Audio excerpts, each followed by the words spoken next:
Сәлеметсіздер ме, құрметті әріптестер. Бүгін сіздермен жасанды интеллект арқылы мультфильмді қалай жасаймыз және қалай қимылдатамыз, соны түсіндіретін боламын. Мысалы, осындай видеоны қалай жасаймыз. Компьютер сөзінің анықтамасы алғаш рет 1897 жылы Оксфорд сөздігінде патент жасап шықты.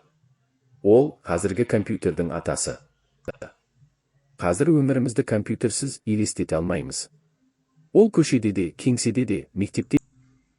Міне, осындай видеоны жасау үшін бізге ChatGPT керек болады, және Grok AI жасанды интеллектісі керек. Grok деп жазғанда бірінші тұрған grok.com деген сайтқа кіресіздер, жасанды интеллектке кіресіздер. Одан кейін бізге ChatGPT керек болады. ChatGPT арқылы біз суретімізді салып аламыз. Мысалы, мен осы тақпаққа жасағым келіп отыр видео. Таңертең ерте тұрамыз, беті қолды жуамыз деген.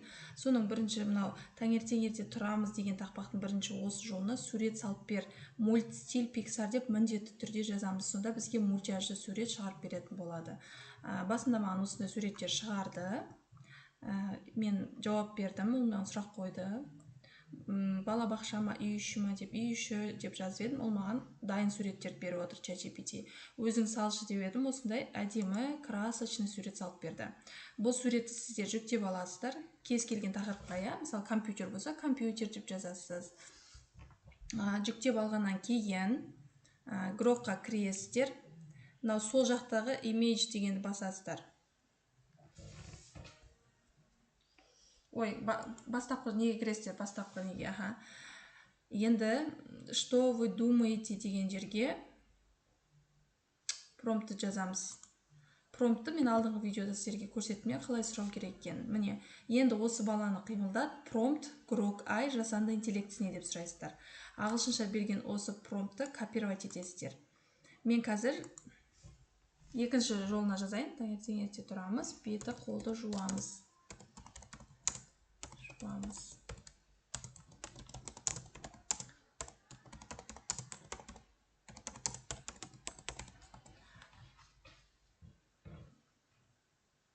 Суретті салғанша күтеміз. Мен бірінші неге промпт жазып, осындай видео алдым міне. Time to play. Yay, a new day. Міне осындай видео. Бұл видеоны мына төменнен жүктеп аламын. Менде бірінші видео дайын. Енді қазір сіздерге осыны қалай жасайтынын көрсетемін. Енді мына жерден суретті қараймыз. Осы сурет жүктеп аламыз, қандай әдемі. Содан кейін төменге жазамыз. Осы баланы қимылдат. Промпт міндетті түрде Grok AI жасанды интеллект деп жазамыз. Міндетті түрде жасанды интеллекттің атауын жазамыз. Басқа жасанды интеллект жазсаңыз, промпт дұрыс болмай қалады. Осы берілген промптты көшіріп аламыз да. Grok қалып келеміз. Что вы думаете деген жерге қоямыз. Және мынау скрепканы басамыз да, загрузить файл. Бет қолын жуып тұрған баланы суретін жүктеп алдық. Сол суретті осында қоямыз. Содан кейін төменде мына батырманы басамыз. Стрелканы, жоғары қарап тұрған стрелканы басамыз. Сурет жүктеліп болғаннан кейін шығады бізге. Міне, стрелканы басамын.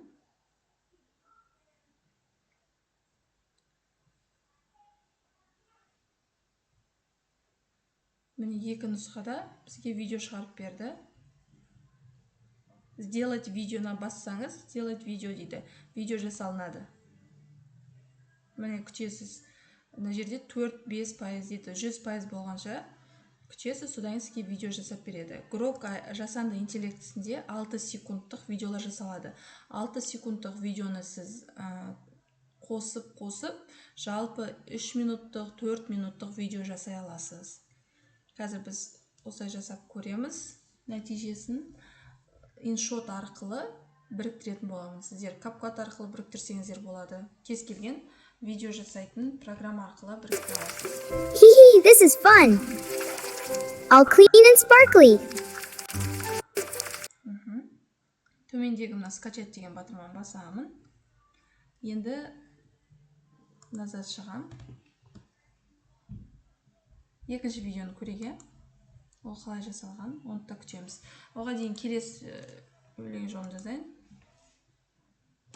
Тап-таза болып жуынып,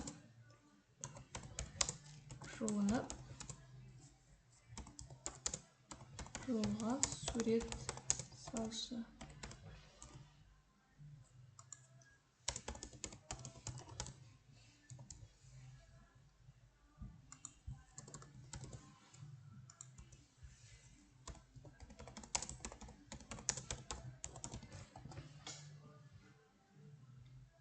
Суретті күтеміз.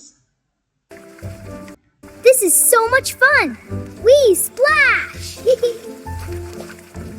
Бұл керек емес, жаңағы видео, бірінші видеомыз әдемі сияқты. Мына жерде суды шашып жатыр, бала суды шашуды үйренеді.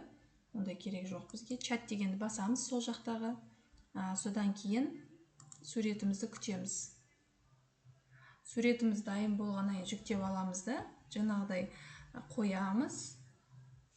Және промпт сұраймыз.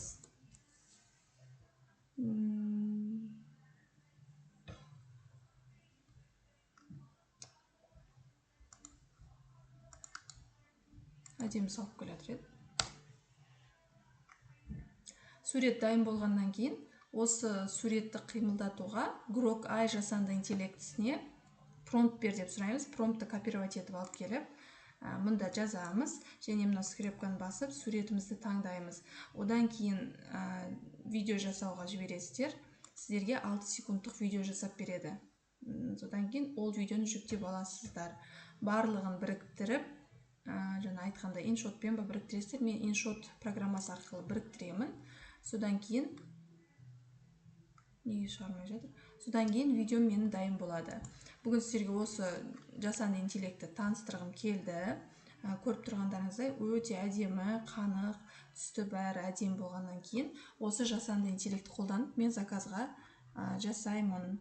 Жаңа видеоның басында көрсетілген компьютер видеосында осы Grok AI-мен жасағанмын. Ішінен 10 кадр жасап алдым, 6 секундтық. Сонымен менде 1 минуттық видео шықты. Ол менде ашық сабаққа заказ еді. Сіздер де осылай жасап, өздеріңіздің сабақтарыңызға жасап қолдана аласыздар. Міндетті түрде осы каналға тіркеліп алыңыздар. TikTok, Instagram парақшама тіркеліп алыңыздар. Сұрақтарыңыз болса, комментарийға жазуларыңызға болады. Рахмет ретінде мені қолдауды ұмытпаңыздар. Баршаңызға сәттілік, сау болыңыздар.